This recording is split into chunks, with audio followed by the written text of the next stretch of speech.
Anni 70, anche se c'è la crisi del petrolio, l'austerity e quant'altro, il mercato va avanti. Allora, accanto a tante vetture potenti, prestigiose e importanti, abbiamo anche il mercato delle utilitarie. La 600 Multipla, ad esempio. Lo stesso telaio, lo stesso motore da 600 normale, però poteva portare ben 6 persone. È una forma aerodinamica cosiddetta a goccia. Ed ecco quindi le Giulietta e l'Alfa Romeo, ma come non parlare della Fiat 1100, in questo caso addirittura dedicata alla polizia femminile. Ed ecco, finalmente si arriva al concetto delle pantere da inseguimento. Vetture potentissime, Alfa Romeo 2006 Sprint, vetture da oltre 200 km all'ora. Il contrasto era contro una forma di criminalità che si stava organizzando in quegli anni e si dotava tecnicamente di mezzi importanti, potenti, veloci, truccati e modificati. Ecco quindi l'utilizzo di questi veri bolidi, che venivano guidati da veri e propri agenti atleti. Facevano dei corsi particolari e le vetture erano loro affidate, proprio come se fossero le loro. Scusate, il berretto va tolto in segno di rispetto. Per l'anzianità di questo simbolo è rimasto lo stesso, non l'abbiamo restaurato, ci piaceva proprio mantenerlo così. E poi non dimentichiamoci, Bertone, Giugiaro, Pininfarina, questo è il design italiano. Un'Alfa targata Bertone ha un qualcosa in più. Anche oggi l'ordine di servizio mi porta a banche, farmacie, giro degli appartamenti. La droga sta cambiando tutto, c'è una violenza che aumenta e che prima non conoscevamo. Si finirà veramente che qua per poche lire ci sarà qualcuno in grado di uccidere la madre. La vita sta perdendo proprio di valore.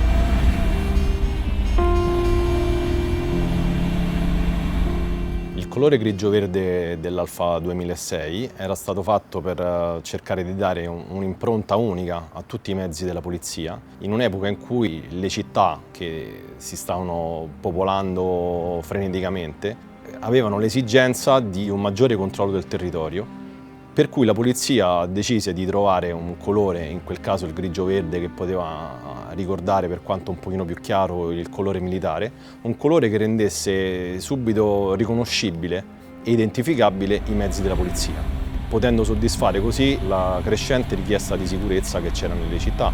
Quindi il cittadino girando poteva, appena vedendo una macchina della polizia, identificarla subito come una macchina di soccorso, come una macchina che potesse essere d'aiuto e che potesse essere anche un mezzo per scoraggiare la criminalità e i malintenzionati, che vedendo di continuo queste macchine girare per i quartieri e per le strade, sapevano che se avevano cattive intenzioni o cose strane da fare, potevano essere scoraggiati. E per questo era stato scelto questo colore, un colore che fosse uniforme, un colore che fosse riconducibile, un colore che fosse lo stesso per tutti i mezzi della polizia. La velocità che si ricercava in un mezzo del genere era necessaria proprio perché anche la criminalità continuava a dotarsi di mezzi sempre più veloci. Poi c'era stata la nascente autostrada del Sole che collegava Napoli a Milano in tempi che fino a poco prima erano inimmaginabili, e infatti anche questa macchina era stata equipaggiata dalla polizia stradale, così poteva controllare anche questa autostrada col traffico che ne conseguiva e soprattutto perché comunque andava a contrastare questa criminalità dotata di mezzi sempre più veloci, truccati. E poi il benessere che cominciava ad esserci sempre di più induceva la criminalità a dedicarsi a furti, a rapine, soprattutto nelle banche, e di conseguenza anche le rapine. Come andava contrastata una rapina? Ma con un inseguimento, e una macchina veloce andava contrastata con una macchina altrettanto veloce. Il passaggio da una nazione quasi rurale a poi una nazione con delle metropoli, con dei centri metropolitani sempre più sviluppati, per forza portava con sé anche la nascita di periferie. Queste persone che venivano da ogni zona d'Italia, dalle campagne, da zone anche disagiate, che venivano a trovarsi tutti insieme in questi nuovi quartieri nei quali la popolazione era di colpo aumentata, portava con sé anche un maggior numero di criminalità. Si passava dal criminale semplice al criminale che progettava rapine, che si dedicava forse anche ai rapimenti, cominciava ad esserci il fenomeno della droga. Cominciava a diventare una vera e propria criminalità organizzata e come tale andava contrastata. La droga porta con sé anche molta microcriminalità, perché si aggiungeva alla grande criminalità che la droga la distribuiva anche la piccola criminalità di chi la droga la spacciava, chi la droga la vendeva e chi per certi versi la droga la consumava.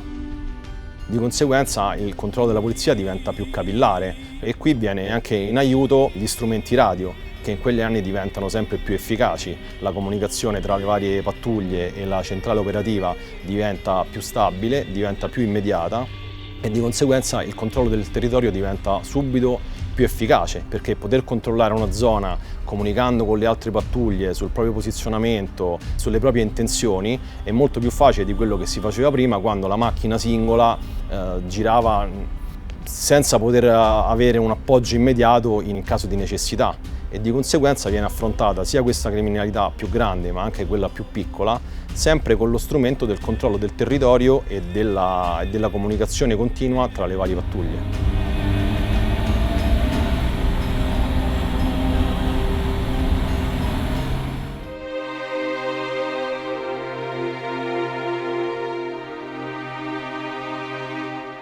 Doppia vera, ora confermo, normale servizio per noi.